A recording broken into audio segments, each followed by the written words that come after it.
You know, there is a particular music to rain in a city. It's not like the rain in the countryside, which patters a gentle rhythm on leaves and earth. No, city rain is a symphony of echoes. It taps on glass, drums on metal awnings, and hisses against the tires of cars that pass like ghosts in the night. It's a lonely sound, but it's also a cleansing one. It reminds me that even the grimmest of streets, stained with the day's troubles, can be washed clean. It gives you a chance to start again. I've always loved this sound. I loved it as a young bride in this very apartment, full of dreams as fragile as soap bubbles. I loved it as a mother, listening for the footsteps of my son returning home. And now, I love it as an old woman, sitting in my armchair by the bay window, watching the world blur and soften. The rain helps me remember, and more importantly, it helps me forget. This city holds all my ghosts. The ghost of my laughter, the ghost of my love, the ghost of my heartbreak. They walk these streets alongside the living, unseen, unheard, but always felt. They say time heals all wounds. That's not entirely true. Time doesn't heal. It teaches you to live with the scars. It shows you that the deepest cuts, the ones that feel like they will bleed you dry, eventually become the source of your greatest strength. They become the lines on your face, the wisdom in your eyes, the quiet steel in your soul. If you are listening to this, perhaps you are nursing a wound of your own. Perhaps you feel a betrayal so profound it has reshaped your very world. Maybe you feel a loneliness that crowds you even in a room full of people. I see you. I feel you. Your pain is a language I am fluent in. So let me tell you a story. It's not a pleasant story, not at first. It is a story of a betrayal that shattered my life into 1,000 jagged pieces. But it is also the story of how I, Eleanor Vance, a grandmother who believed her life was over, gathered those pieces and instead of trying to rebuild what was broken, used them to mosaic a new life, a life of justice, of peace, and of a strength I never knew I possessed. Pull up a chair, my dear. Listen to the rain with me, and let me tell you about the house that wisdom built on the foundation of my greatest sorrow. Chapter 1. The Gilded Cage. My story truly begins not in the warmth of this old armchair, but in the cold perfection of a penthouse that was more a showroom than a home. For 35 years, I was Eleanor Vance, wife of Lawrence Vance, the celebrated real estate tycoon. We were the picture of success, the power couple. Our life was a curated gallery of charity galas, business accolades, and a social circle that glittered with false smiles and empty compliments. Lawrence. Oh, Lawrence. When I met him, he was a whirlwind of ambition and charm. He had a smile that could convince you that up was down and black was white. He saw a world of conquest, and I, a young art student from a modest family, was one of his most prized acquisitions. He loved the idea of me, my youth, my beauty, my bohemian spirit that he could polish and present. And I loved the man I believed he was, a man of passion, of drive. I didn't see then that his passion was for possession and his drive was a relentless engine of greed. We had one son, David, my sweet boy. He was the true light of my life. He had my heart and his father's mind for business, a combination that Lawrence was determined to mold into a successor. But David had something his father never understood, a conscience, a kindness. The coldness in our marriage grew slowly, like frost on a window pane. First, it was missed anniversaries, explained away by urgent deals. Then, it was the long business trips. The emotional distance became a chasm I could no longer bridge. I poured all my love into David, and when he grew up and started his own family, that love poured into my granddaughter, Lily. She was the sun around which my world orbited. The end of the illusion came on a Tuesday. Isn't it always a Tuesday? The most ordinary of days, destined to be scarred into your memory forever. I had been feeling unwell for a few weeks. A persistent cough, a fatigue that sleep couldn't cure. Lawrence had been more absent than usual, his phone constantly buzzing with texts from his new junior partner, a young, fiercely ambitious man named Julian. That Tuesday, I decided to surprise Lawrence at his office for a late lunch. Perhaps, I thought foolishly, we could reconnect. I remember the hushed opulence of the corridor, the smell of expensive leather and lemon-scented polish. I remember my hand pushing the heavy door to his office, and I remember the sound of their voices, not raised in business discussion, but low, intimate, laughing. And then I saw them. Lawrence, my husband of 35 years, was not with his junior partner, Julian. He was with a young woman, couldn't have been older than 30.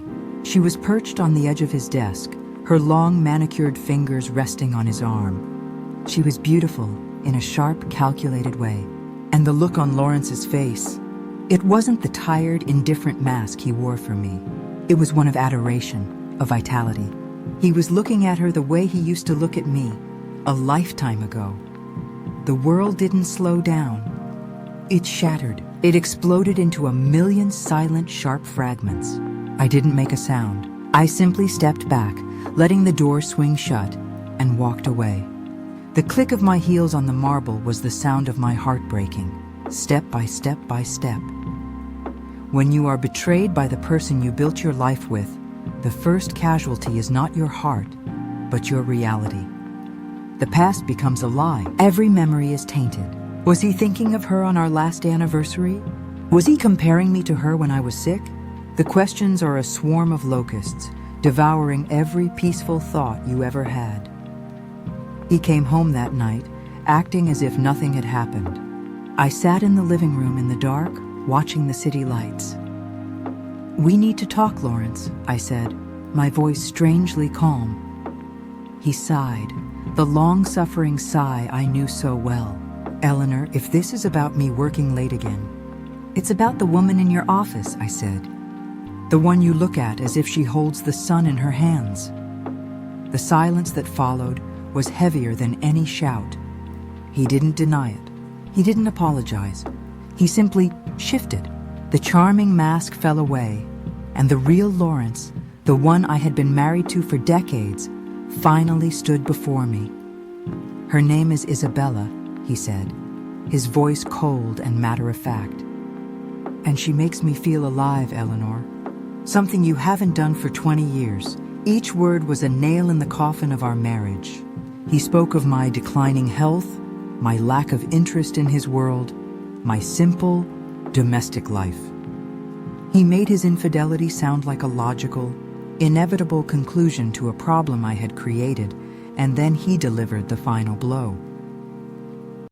"I've had my lawyers draw up the papers," he said, placing a thick envelope on the glass coffee table. "It's best if you sign them quickly and quietly, for the sake of the company's image. I'll be generous, of course. You can keep this apartment." I looked at him, this stranger I had shared a bed with for most of my life, and I felt a coldness settle in my bones. It was the beginning of a winter that would last for a very long time. "My dear, have you ever stood at the edge of an abyss? That moment when the ground beneath you gives way, and you are falling into a darkness so complete you cannot see your own hands. That is the moment of profound betrayal. It is a death. The death of trust, the death of love, the death of the future you thought you had. In that moment, you have a choice. You can let the darkness consume you. You can become a ghost, haunting the ruins of your own life. Or you can feel the fall. You can let the terror and the pain wash over you. You can scream into the void. And then you can realize that even in the absolute blackness, you are still you. Your heart, though broken, still beats. Your spirit, though battered, still exists." That night, as I sat alone in the dark, I made a choice. I would feel the fall. I would not run from the pain. I would let it in, let it do its worst. Because I knew, in some deep, primal part of my soul, that the only way out was through. Signing the divorce papers was just the beginning of the unraveling. Lawrence's generosity was a carefully constructed prison. The apartment was in his name. The substantial settlement was a pittance compared to the wealth we had accumulated, and it was tied up in complex trusts that he controlled.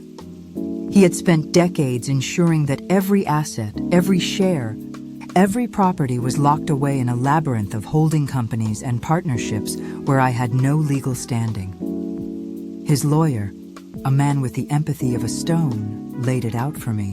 Mrs. Vance, without a prenuptial agreement, you are entitled to a fair share. However, the majority of Mr. Vance's wealth is tied to the company, Vance Holdings, of which you are not a shareholder. Your lifestyle will be comfortable, but modest. Modest, a word that tastes like ash. I was to be cast aside, like yesterday's newspaper, with just enough to keep me from causing a scene. But the financial betrayal was nothing compared to what came next. I turned to my son, David, my rock, my beloved boy. I called him, my voice shaking, and told him everything. There was a long silence on the other end of the line. "Mom," he said, his voice strained. "Are you sure, Dad?"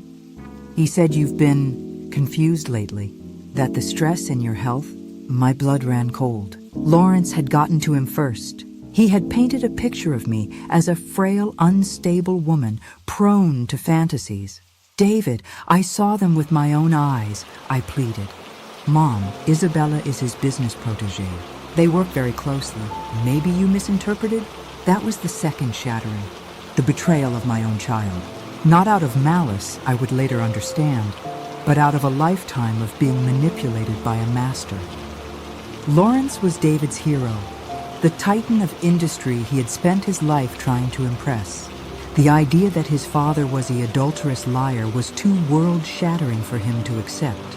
It was easier for him to believe that his mother was losing her mind. He chose his father's world, the world of power, money, and influence, over his mother's truth. I was invited to family dinners less and less. When I did see David, his wife, and my precious Lily, the atmosphere was strained. Lawrence was always there, the benevolent patriarch, casting subtle, pitying glances my way. I could see the doubt in my daughter-in-law's eyes. I could feel the distance growing between me and my 7-year-old granddaughter, who was being told that Grandma isn't feeling well. I was being systematically erased from my own family. The loneliness during that time was a physical presence. It sat beside me on the sofa. It ate meals with me. It was a constant, heavy weight on my chest. I felt myself shrinking, becoming smaller, quieter, more invisible. The doctors diagnosed me with severe depression. They gave me pills, but the pills couldn't fix a broken spirit. One afternoon, I was in the park, watching Lily play on the swings from a distance. David was with her. He saw me and his smile faltered. He gave a small, awkward wave, then quickly looked away, focusing intently on his phone. In that moment, I wasn't his mother. I was a problem, an uncomfortable reminder of a reality he refused to acknowledge. I went home that day and looked in the mirror. I saw a ghost, pale, tired eyes, shoulders slumped in defeat. This was what he had reduced me to. This was his victory. But as I stared into my own eyes, the eyes of the young artist who had once believed in beauty and truth, I saw a tiny, stubborn ember. It was the ember of my soul, and it was not yet extinguished. Let me tell you about the darkness. It feels permanent, doesn't it? It feels like a country you are now condemned to live in, a place with no sunrise. You wake up in it, you move through your day in it, you go to sleep drowning in it. But here is a truth I learned in the deepest pit of my despair. The darkness is also a womb. It is a place of forced solitude, of brutal honesty. In the light, we can distract ourselves. We can pretend. But in the darkness, there is only you and your pain. And it is there, in that sacred, terrible space, that you are given a choice. Will you let this pain define you, or will you allow it to transform you? I looked at that ghost in the mirror, and I whispered to her, "No more." It wasn't a shout. It was a quiet, solemn vow. I would not be his victim. I would not fade away. I would find a way to fight back, Not with his weapons of money and lies, but with weapons he could never understand: patience, wisdom, and the unshakable truth. The greatest revenge is a life lived well. But first, you have to reclaim the pieces of yourself that they tried to destroy. I moved out of the gilded cage. I took my modest settlement and rented a small, sunny apartment in an older, quieter part of the city. It had a bay window, creaky floorboards, and the smell of old wood and possibility. It was the first brick in the new house of my life. My fight would not be a dramatic, fiery battle. Lawrence would have expected that. He was a master of war in the boardroom. No, my fight would be a quiet siege, a campaign of the soul. And the first, most crucial weapon in my arsenal was patience. Impatience is the partner of fear. It makes you reckless. It makes you grasp for quick solutions, for dramatic confrontations that ultimately leave you empty. Patience is the deep, slow breath you take when the world is screaming. It is the understanding that great oaks from little acorns grow, and that the most profound changes happen underground, unseen, before they break the surface. I started with myself. I stopped taking the pills that numbed me and started taking long walks that awakened me. I went to therapy not to get over what happened, but to understand it, to metabolize the pain and let it become a part of my strength. I reconnected with my hands. I bought clay and started sculpting again. The feel of the cool, pliable earth in my fingers was a meditation. It was a reminder that I could still create, that I was not just a thing to be discarded, and I began to research. Quietly, methodically. I learned everything I could about Lawrence's business. I read annual reports. I studied corporate law. I followed business news. I was no longer the decorative wife. I was a student of my enemy's kingdom. It was during this time that I met Arthur. Arthur was a retired investigative journalist who ran a small used bookstore down the street from my new apartment. He was a man with kind eyes and a mind like a steel trap. He saw a sadness in me, but also a determination. We became friends. He became my guide. Over cups of strong tea in the back of his dusty, wonderful shop, I told him my story. He listened, not with pity, but with the keen interest of a man who had spent his life chasing the truth. "The key," Arthur said one day, tapping a finger on a stack of old financial newspapers, "is never in the big, flashy crimes. Men like your husband are too clever for that. The key is in the patterns, the small, repetitive inconsistencies, the deals that seem just a little too good, the partners who disappear, the charities that receive surprisingly large donations before a zoning law is mysteriously changed." He taught me to look for the whispers, not the shouts. Meanwhile, I maintained a fragile, civil relationship with David and his family. I swallowed my pride. I bit my tongue when Lawrence's name was mentioned with reverence. I focused all my love on Lily. I became the grandmother who told stories, who baked cookies, who taught her how to paint. I would not let him poison that well, too. With David, I was patient. I knew that the scales would eventually fall from his eyes. I had to trust in the truth and in my son's own innate goodness. One evening, David came to my apartment alone. He looked troubled. "Mom," he said, avoiding my eyes, "Dad is making some big moves at the company. He's bringing Isabella in as a full partner. He's pushing out some of the old board members. It feels ruthless." My heart ached for him. This was the first crack in his idol's facade. "David," I said gently, pouring him tea. "A man's character is not revealed in his victories, but in his treatment of those who cannot do anything for him. Remember that." He looked at me then, really looked at me, perhaps for the first time in years. He saw that I was not the confused, bitter woman he had been led to believe. He saw calmness. He saw strength. He saw wisdom. He didn't say anything. But he finished his tea, and when he left, he hugged me. It was the first real hug from my son in 2 years. It was a small thing, but in a siege, even a single drop of water feels like a monsoon. Patience, my dear listener, is not passive. It is the most active form of faith. It is the belief that the universe is just, and that if you tend your garden diligently, the weeds of injustice cannot forever choke your flowers. They will tell you to move on. They will tell you to let it go. And there is a time for that. But there is also a time to stand your ground. There is a time to fight for what is yours, not just your money or your home, but your dignity, your story, your truth. Do not confuse patience with passivity. The wolf waits patiently for the right moment to strike. The river carves the canyon not through force, but through persistent, gentle pressure over time. Your patience is your power.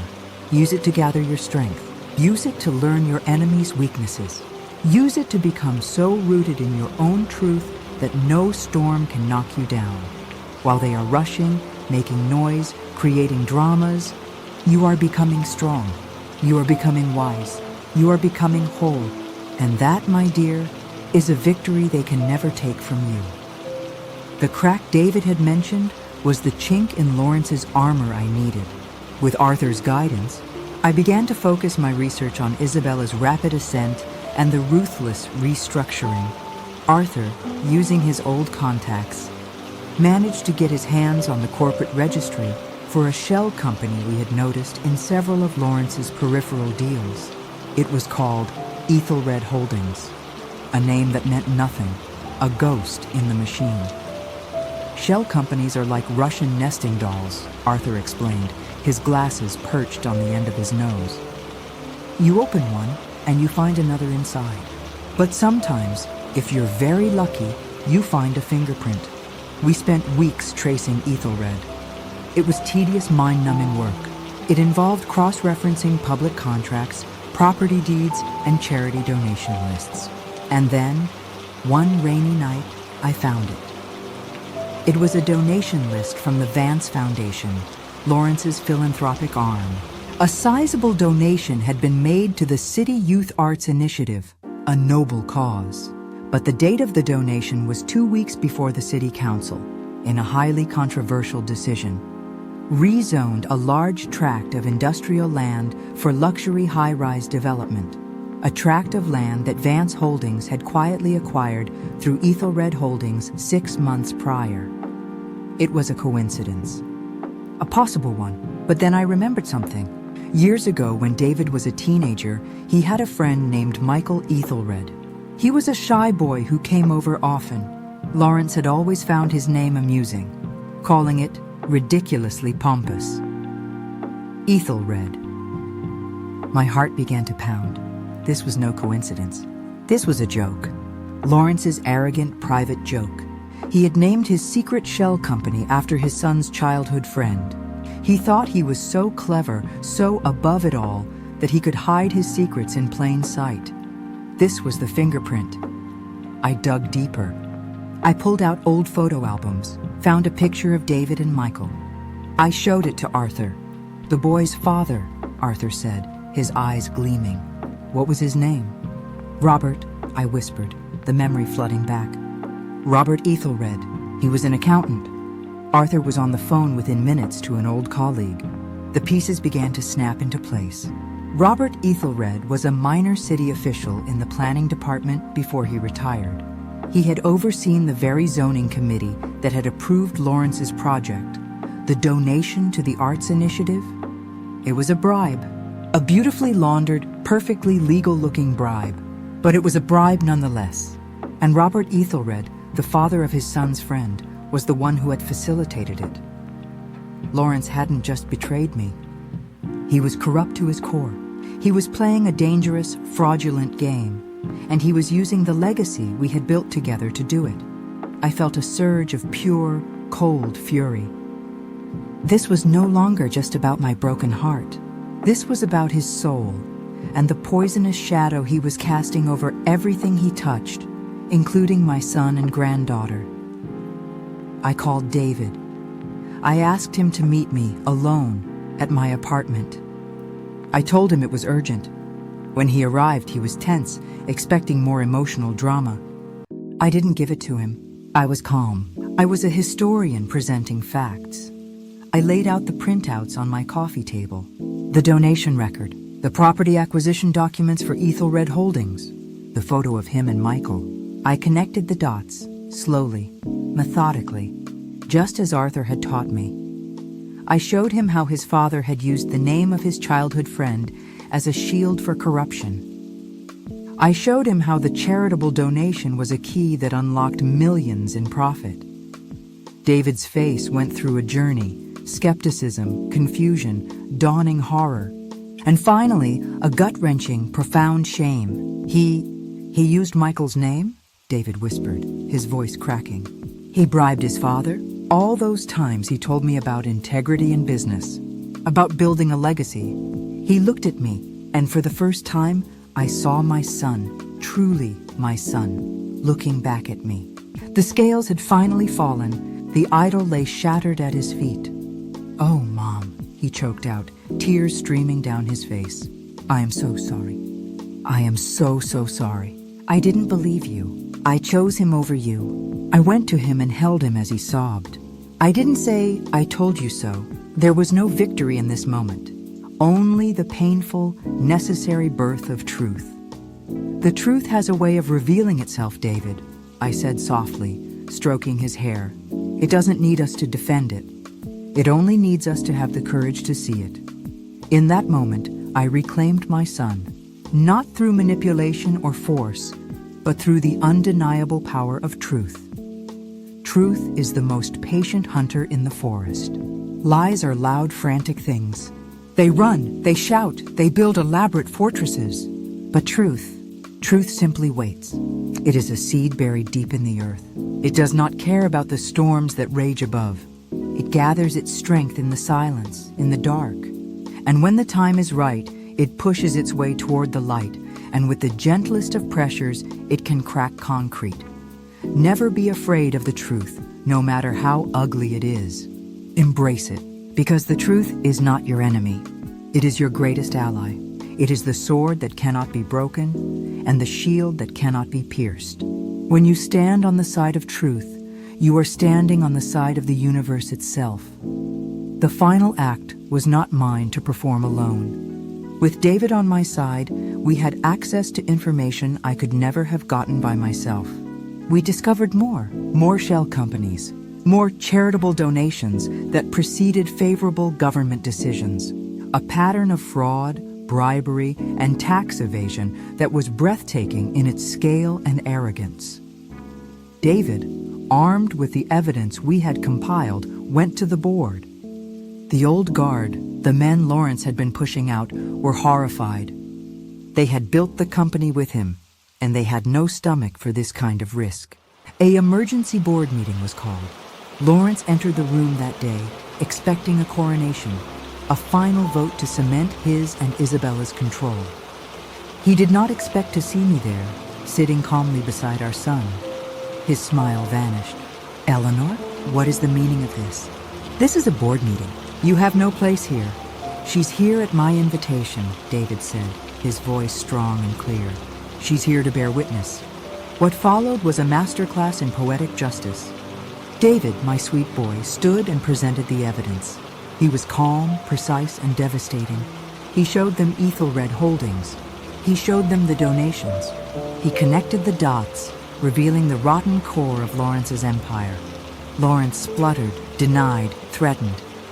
He called David ungrateful, called me a bitter, manipulative old woman. But his bluster was the death rattle of a tyrant. The board members looked at him with a mixture of disgust and fear, and then I spoke. I had not planned to, but the words rose in me, calm and clear. "Lawrence," I said, and the room fell silent. "For 35 years I built a life with you. I believed in you. I loved you. You took that love and you treated it as a weakness. You took my loyalty and you used it as a blindfold. You confused my quietness for simplicity and my kindness for foolishness." I looked at him, not with hatred, but with a profound, unshakable pity. "But you made one fatal mistake. You believed that your world of money and power was the only real world.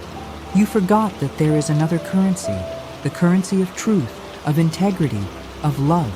And that currency always cashes out." I nodded to the woman from the Financial Regulatory Authority, who had been waiting quietly by the door. She stepped forward. "Mr. Vance," she said, her voice like ice, "I am from the Financial Regulatory Authority. Based on evidence provided to us, we are opening a formal investigation into Vance Holdings for conspiracy, fraud, and bribery. You are advised to secure counsel." The color drained from Lawrence's face. Isabella stood up, her face a mask of panic. "This is a setup. David, you traitor!" But it was over. The fortress of lies had crumbled. In the weeks that followed, the scandal exploded in the business pages. Lawrence was forced to resign. The company's stock plummeted. He and Isabella were both indicted. The legal battles would drain what was left of his personal fortune. The gilded life he had chosen over our marriage was stripped away, piece by piece. The final time I saw him was across a courtroom. He looked old, shrunken, a shell of the powerful man he had been.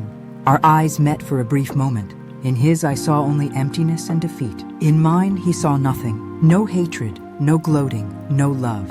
Just peace. I was free. He was eventually convicted and sentenced to prison.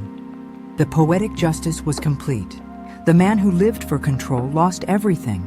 His company, his fortune, his freedom, and his family. They say living well is the best revenge. But I will tell you something even more powerful. The best revenge is living free.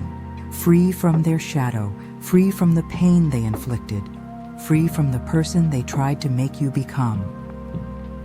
When your betrayer falls, do not stand over them and cheer. Do not let their downfall be the source of your happiness, for then you are still tied to them. Instead, turn your back, walk away, tend your own garden, watch your own flowers bloom. His punishment was the natural consequence of his own choices. My victory was that I no longer cared about his punishment. My victory was my own soul reclaimed.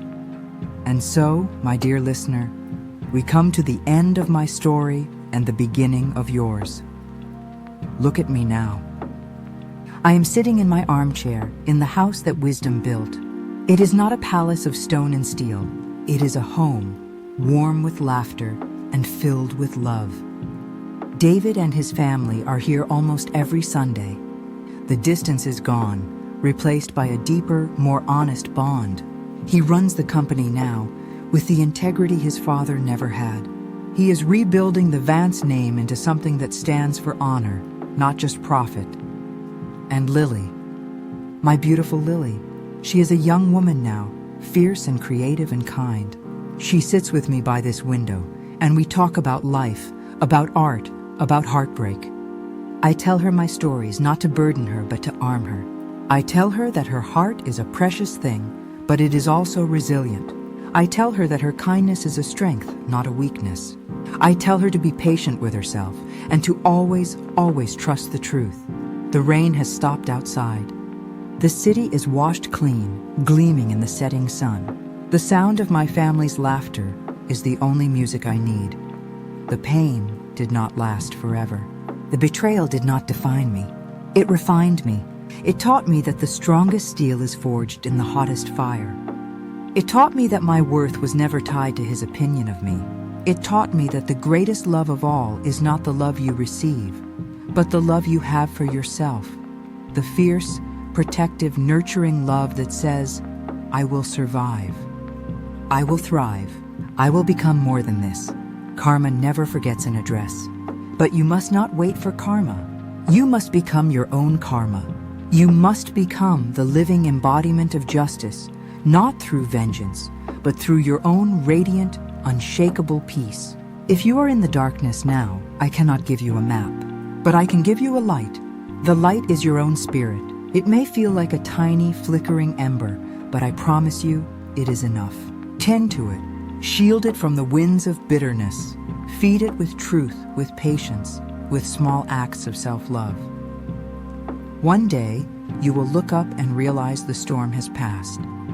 You will have built a house from the rubble, a house with a strong foundation and windows that let in the light.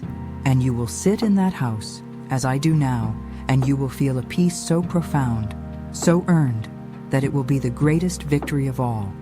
No pain lasts forever. Have faith in the dawn. It is always coming. Now, my dear, go and build your house.